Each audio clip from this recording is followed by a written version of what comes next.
Chapter 1. A Boy from Mumbai. Dr. Zakir Naik was born on October 18, 1965, in Mumbai, India.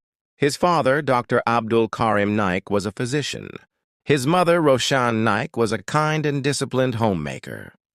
Even as a child, Zakir showed a brilliant memory and a love for books. In school, he was known for repeating textbook pages word for word, winning quizzes and excelling in science. After finishing school, he studied at Kishanchan Chelaram College and later pursued a medical degree from Topiwala National Medical College. But during these years, something inside him began to shift. His true passion was not just science, but truth. And truth, he believed, was deeply connected with faith. Chapter 2. The Turning Point. In 1987, Zakir Naik attended a lecture by the famous South African scholar Ahmed Deedat. That day changed his life forever. Deedat encouraged him personally, saying, "You have the precision of a doctor. Use it for Islam." Zakir took that advice to heart. Instead of becoming a full-time doctor, he started giving short talks after Friday prayers. He combined verses from the Quran, the Bible, and scientific facts. These talks became popular across campuses. Soon his path was clear, his life's work would be dawah, spreading knowledge and truth through public speaking. Chapter 3. Inspired by Ahmed Deedat. Zakir Naik deeply admired Ahmed Deedat and followed his debate style, but added a scientific approach. He memorized religious texts, organized his studies using colored flashcards, and practiced late into the night. Eventually, Deedat himself called Zakir Deedat Plus. Zakir didn't just preach, he trained others.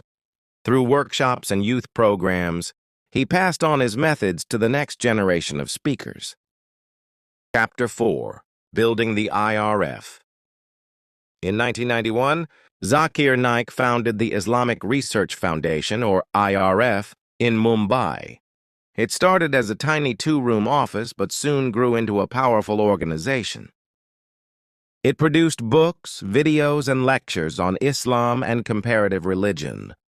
Later, IRF launched Peace TV, a 24/7 satellite channel that reached over 100 million viewers worldwide. Zakir's lectures became a global phenomenon, especially among youth. But this rise in influence also brought increasing pressure and criticism. Chapter 5. Becoming a global speaker. Zakir Naik began traveling across the world, giving lectures in the USA, UK, Canada, Australia, Malaysia, and beyond.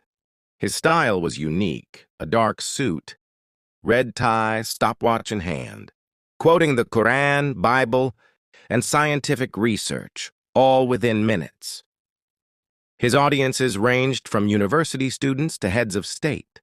His debates with atheists, Christians, and Hindus often went viral. His YouTube channel grew rapidly, reaching millions of views. Soon, Zakir Naik had become one of the most recognized Islamic speakers in the world. Chapter 6. Facing criticism and challenges. But with fame came challenges. In 2016, after a terror attack in Dhaka, Bangladeshi officials claimed that one of the attackers had been influenced by Zakir's speeches. Though Zakir strongly denied any link to violence, India launched investigations against him for hate speech and money laundering. His foundation was banned in India, and his passport was revoked. Zakir Naik was forced to leave his homeland and live in exile. But even then, he didn't stop speaking. Chapter 7. Media Spotlight and Controversies. Controversy continued to follow him.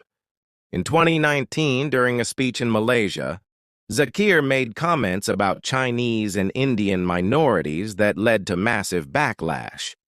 Over 100 police reports were filed, and he was banned from public speaking in the country for a time.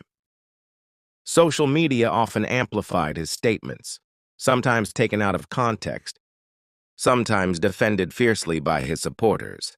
Love him or criticize him, Zakir Naik was never ignored. Chapter 8, Exile and Life in Malaysia. Since 2016, Dr. Zakir Naik has lived in Malaysia under permanent residency. While India has continued to seek his extradition, Malaysia has offered him safety, though with restrictions. In exile, Zakir focused on recording lectures, mentoring students, and launching Al-Hidayah, a digital Islamic platform. Even during the COVID-19 pandemic, his online sessions continued weekly, drawing thousands of viewers across the world. Chapter 9, Impact Across the Muslim World. Despite restrictions, Zakir Naik's influence only grew. In 2024 and 2025, he gave lectures in Pakistan and Indonesia to massive crowds.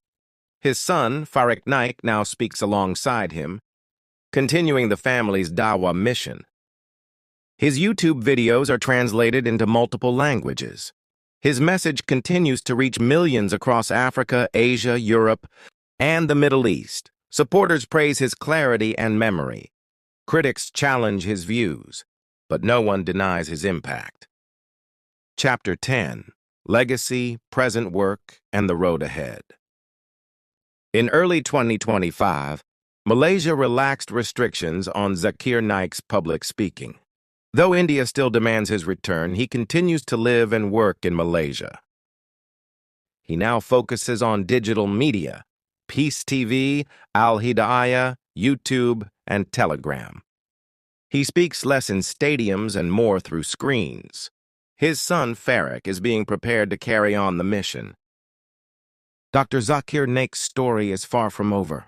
Whether seen as a preacher of peace or a polarizing figure, his influence has shaped religious debate in the 21st century, and his voice still echoes across the world. Thank you for watching this powerful story of Dr. Zakir Naik's life. Please like, share, and subscribe to Glorious English for more inspiring biographies.